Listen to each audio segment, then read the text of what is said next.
একটি প্রশ্ন যে ইসলামী শরীয়তে কেউ যদি ইচ্ছাকৃতভাবে জেনা ব্যভিচার করে তার শাস্তি কি? বৈবাহিক জীবনে পদার্পণ করার পরে কেউ যদি জেনা ব্যভিচার করে তাহলে তার শাস্তি কি? এবং আরেকটি বিষয়, ধর্ষণের সাথে সম্পৃক্ত যে হয়েছে ধর্ষক, তার শাস্তি কি? এ বিষয়ে কোরআনুল কারীমের কিছু আয়াত আপনাদের সামনে আজকে তুলে ধরছি এবং এই উত্তরগুলো পেশ করার চেষ্টা করছি। সূরা নূরের মধ্যে আল্লাহ সুবহানাহু ওয়া তাআলা বলছেন, আয-যানিয়াতু ওয়াজ-যানি ফাজলিদু কুল্লা ওয়াহিদিন মিনহুমা মিআতা জালদা। রব্বুল আলামিন বলছেন, ব্যভিচারী নারী এবং ব্যভিচারী পুরুষকে তোমরা 100 করে বেত্রাঘাত করো, এবং সেই ব্যভিচারী নারী এবং পুরুষ যদি বিবাহিত হয় তাহলে তাদের উপরে রজমের বিধান, মৃত্যুদণ্ড কায়েম করো। এখন কথা হচ্ছে, বাংলাদেশের প্রেক্ষাপটে এই যে যারা ব্যভিচারী তাদের শাস্তি এই 100 বেত্রাঘাত অথবা রজম কায়েম করা, এটা কে করবে? এটা আপনি ব্যক্তিগতভাবে উদ্যোগ নিয়ে কখনো সম্পাদন করবেন না, এটা রাষ্ট্রের ওপরে ছেড়ে দিবেন। যেহেতু রাষ্ট্র ইসলামিক ল ফলো করে না, সেহেতু সেক্ষেত্রে আমরা সেই ধরনের কোনো পরিবেশ যতক্ষণ পর্যন্ত না পাচ্ছি ততক্ষণ পর্যন্ত এই বিধান কায়েমের আকাঙ্ক্ষা, চেষ্টা আমাদের থাকবে, কিন্তু নিজ হাতে বাস্তবায়ন করতে গেলে আবার রাষ্ট্রের আইনের সাথে সংঘর্ষ হয়ে যায়। এজন্য এক্ষেত্রে মনে মনে এই আইনগুলো আপনি চাইবেন, প্রতিষ্ঠিত করার জন্য চেষ্টা করবেন, কিন্তু প্রশাসনের আপনি সহযোগিতা অবশ্যই নেবেন।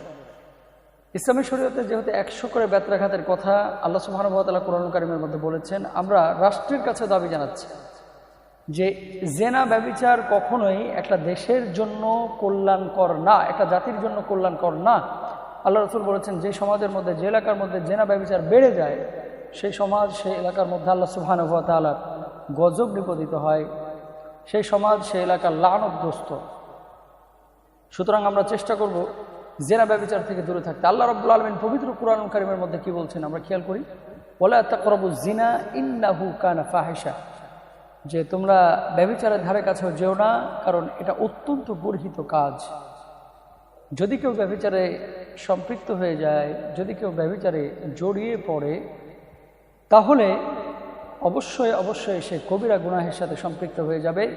যতক্ষণ পর্যন্ত তওবা না করবে ততক্ষণ পর্যন্ত সে আল্লাহর কাছ থেকে মাফ পাবে না।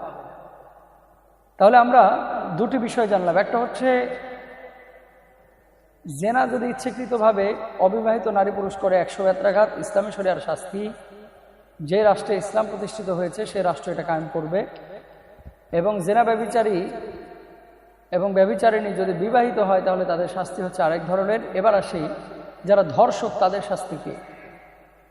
ইন্নামা জাযাউল্লাযীনা ইউহারিবুনাল্লাহ ওয়া রাসূলাহু ওয়া ইয়াসআউনা ফিল আরদি ফাসাদা আই ইউকাত্তালু আও ইউসাল্লাবু আও তুকাত্তা আইদিহিম ওয়া আরজুলুহুম মিন খিলাফিন আও ইউনফাউ মিনাল আরদ যালিকা লাহুম খিজুন ফিদ দুনিয়া।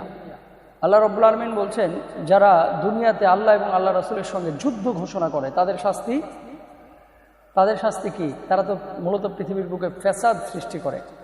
আয়াতে কারিমার প্রেক্ষাপট যদিও ভিন্ন, অর্থাৎ চুরি, রাহাজানি, ডাকাতকে কেন্দ্র করে নাজিল হয়েছে, কিন্তু আরবের অনেক শেখ এই আয়াতে কারিমাটাকে পৃথিবীর সমস্ত ফ্যাসাদের সাথে সম্পৃক্ত করেছেন। ধর্ষণ, এটা ফাসাদ ফিল আর্দের সাথে তারা সম্পৃক্ত করেছেন। আর ফাসাদ ফিল আর্দ যারা করবে, জমিনের মধ্যে যারা ফ্যাসাদ সৃষ্টি করবে, তাদের শাস্তি হচ্ছে ডান হাত বাম পা এবং বাম হাত ডান পা ক্রস করে কেটে দিতে হবে। এটা রাষ্ট্রের দায়িত্ব, এটা যারা প্রশাসন রয়েছে তাদের দায়িত্ব। আও তুকাত্তা আইদিহিম ওয়া আরজুলুহুম মিন খিলাফিন আও ইউনফাউ মিনাল আরদ, স্পষ্ট বিপরীত দিক থেকে তার হাত পা কেটে দিতে হবে। তারপরে আল্লাহ সুবহানাহু ওয়া তাআলা বলছেন, আও ইউনফাউ মিনাল আরদ, যে তাকে জমিন থেকে বিতাড়িত করতে হবে, অর্থাৎ যে রাষ্ট্রের সে নাগরিক সেই রাষ্ট্র থেকে তাকে বের করে দিতে হবে, তার পাসপোর্ট জব্দ করতে হবে, নাগরিকত্ব বাতিল করে দিতে হবে। আর এটা হচ্ছে দুনিয়ার মধ্যে তো সে লাঞ্ছিত হচ্ছেই, আখিরাতেও আল্লাহ রাব্বুল আলামিন তার জন্য যন্ত্রণাদায়ক মর্মান্তিক শাস্তির ব্যবস্থা করে রেখেছেন। সুতরাং সম্মানিত ভাইরা আমার, যদি এই শাস্তিগুলো বাংলার জমিনে 2-1টা প্রকাশ্যে কার্যকর হতো, সত্যিকার অর্থেই বাংলাদেশে আর কোনো ধর্ষণের ঘটনা ঘটতো না।